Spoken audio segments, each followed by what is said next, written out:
My name is Taylor Draper. I grew up in Arizona on the Navajo Reservation until I was 14 years old and moved up to Salt Lake City, Utah. I have currently lived in Utah for about 7 years now. Growing up on the reservation, my family did not stick to their traditional food diet. I grew up in a 3-bedroom trailer with 9 others, with one income funding the entire household. Not only that, my family owned a large portion of land where they would graze cattle, sheep, and horses. Living on the reservation, a majority of the food shopping would be done at a Walmart that is about 90 minutes away from home. With all of these factors, I had a very poor diet. Every day consisted of ramen noodles and sometimes a meat and cheese sandwich. This was the only source of food we would be able to eat until dinner, unless we ate lunch at school. Most dinners were hamburger helper, stews, or chili. The stews and chilies were often made from venison, mutton, and sometimes elk meat, although sometimes a family from on top of the hill would usually come down and take a few bowls and leave, leaving less for the family. After I moved up to Salt Lake City, I learned that my mom didn't know how to cook, but she was able to feed us more. Instead of only ramen noodles for lunch, we had Totino's pizza or microwavable burritos every meal of the day.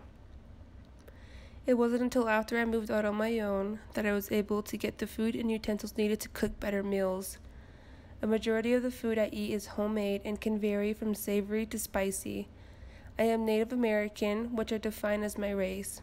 I was not taught about my culture from my immediate family. The times I did learn was when I lived with friends for weeks at a time.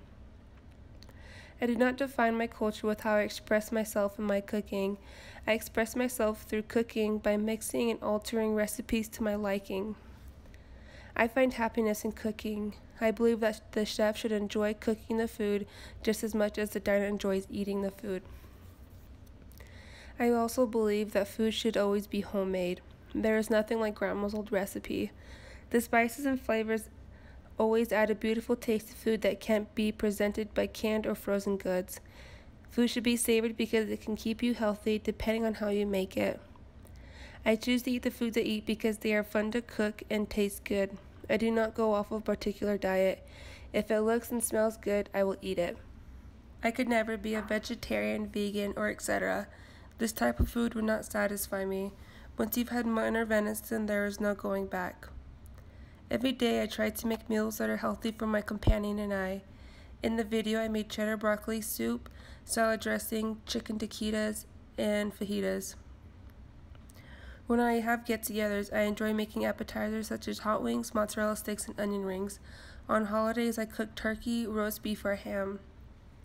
For lunch I like to stick to something small like a sandwich, or if I'm running late, ramen noodles. I identify myself as a basketball player as well as a broke college student. Otherwise, my time is spent to cook large amounts of food that are cheap and fulfilling.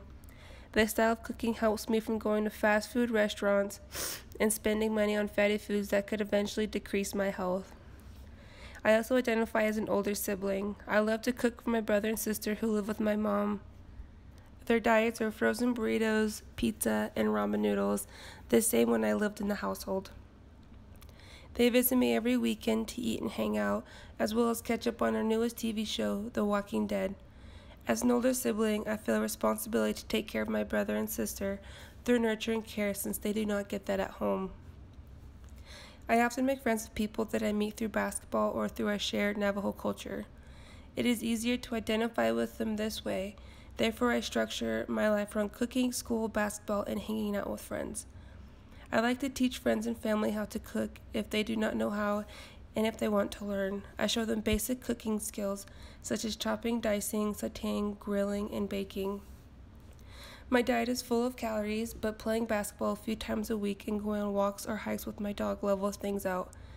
My culture does not affect my life because I do not practice it as I should,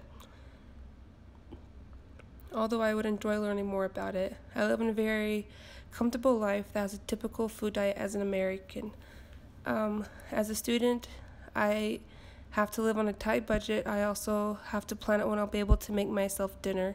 Because of this, I haven't had breakfast in a few years. My lunch is light and I eat a fulfilling dinner. This affects my life in ways that do make it harder to stay concentrated in school when I have quizzes or exams. It also makes it difficult to stay awake throughout the day because I stay up late cooking and sleeping until the last minute. Therefore, I'm always rushing and don't have time for myself until I start throwing together.